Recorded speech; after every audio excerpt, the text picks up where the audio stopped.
the Toronto Transit Forum.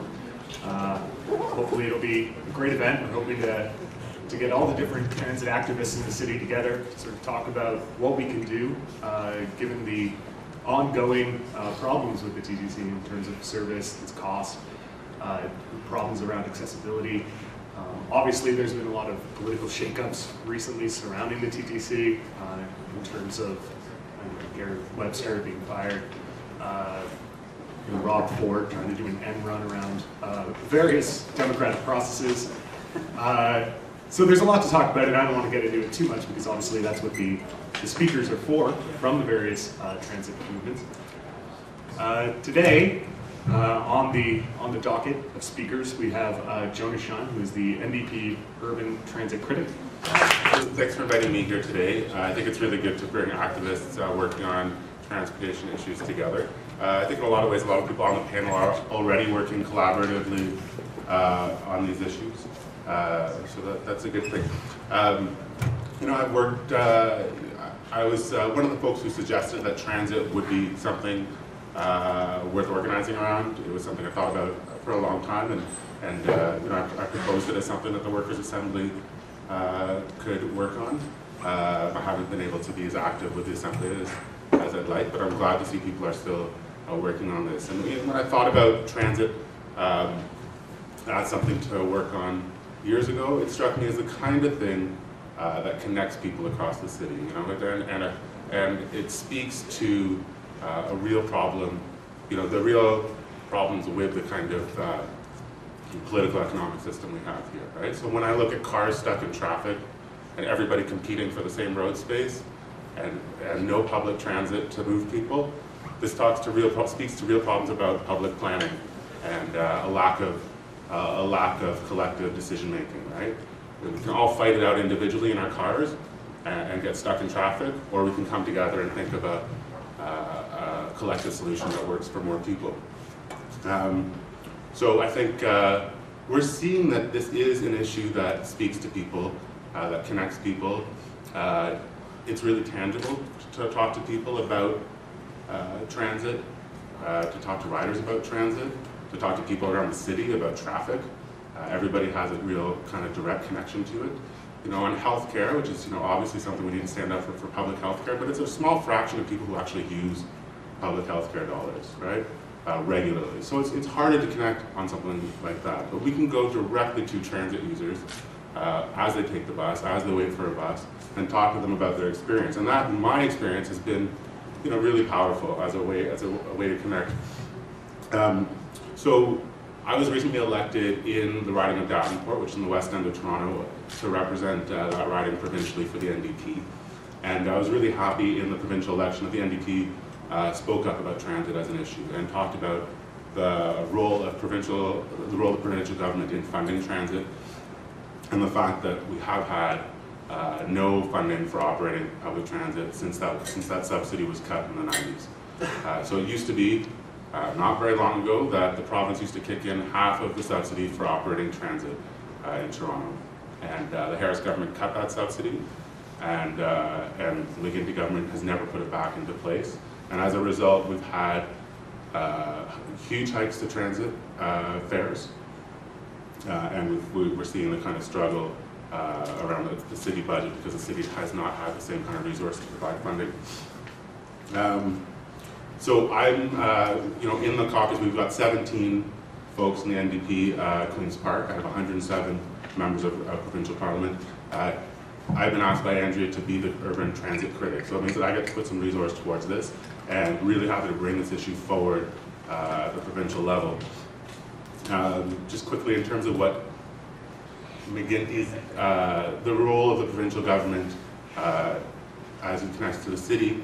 If you folks might remember, I'm sure Jamie would talk about this, but we lost, there was a $4 billion commitment that McGuinty backed away from in recent years, right? That would have got us a hell of a lot more transit in the city. And McGuinty's really flip-flopped on this. I think they got really scared when Ford was elected about Ford's popularity, and he kind of made a handshake agreement. Whatever you do, Mr. Mayor, we'll support it, instead of taking a strong stand and saying, you know what, we had a transit plan that was well-researched, that a lot of people agreed on, and you actually don't have you know, you need to, before you get a commitment for provincial funding, you need the support of your council. And instead, we waited more than a year into this administration's term before that came out, right? We could have been working, we could have had those dollars in place, we could have been moving forward with a transit plan a year ago. But I think that the McGuinty Liberals got cold feet and they didn't take a leadership role. And in fact, they were willing to put $8.4 billion into a transit plan that, in my opinion, didn't make any sense and clearly didn't have the support of council. I know I've got just a bit of time, but you know, I want to talk about where we're at in the moment right now, because there's been, you know, I think it's really positive that things are turning around at City Hall, that Ford has lost the support of council in a lot of ways, and I think we need to look at how that's happened, and a lot of that is about the work of activists in the city who have gotten organized, but I don't think we can take for granted that we've won this battle or that we're going to win it without continued organizing.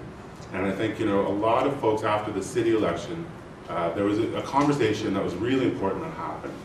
And it was about the kind of disconnect to the suburbs of the city.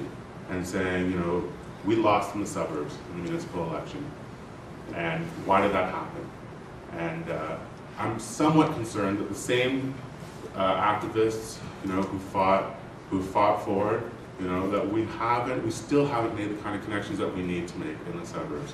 And that, you know, I think what's really important, and other activists will talk about the work they're doing, I'm sure, in the suburbs, is how do we actually start to bring some people power into these communities, into these wards, and apply pressure. Because another activist in my riding who talks to Mike Layton and says, Mike Layton, we need public transit, and Mike will turn around and say, yeah, dude, I totally agree with you.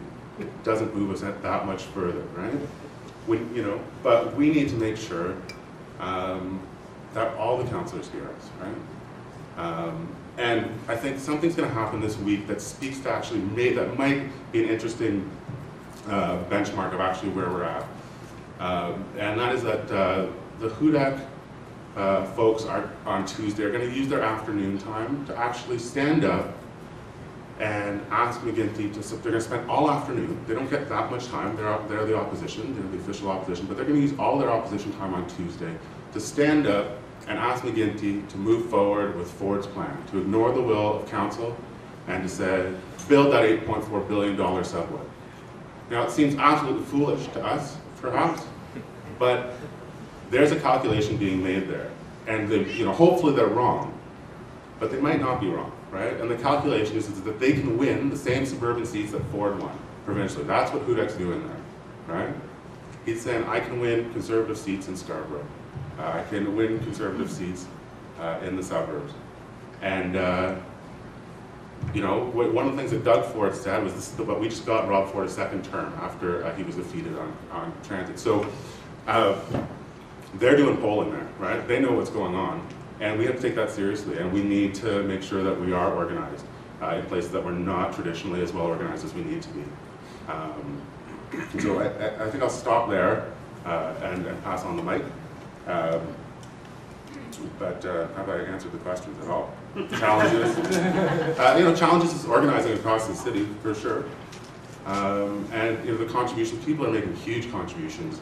Activists are making huge contributions. They're doing the hard work. It is hard work to go out and organize, you know, community by community, ward by ward.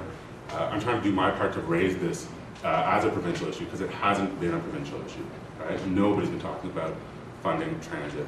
And you know, the more that that Andrea hears from me, that our caucus hears from me, and that I have the support of people in this city to keep on working on that, the more we make it a provincial issue. So, okay, thank you. Thanks.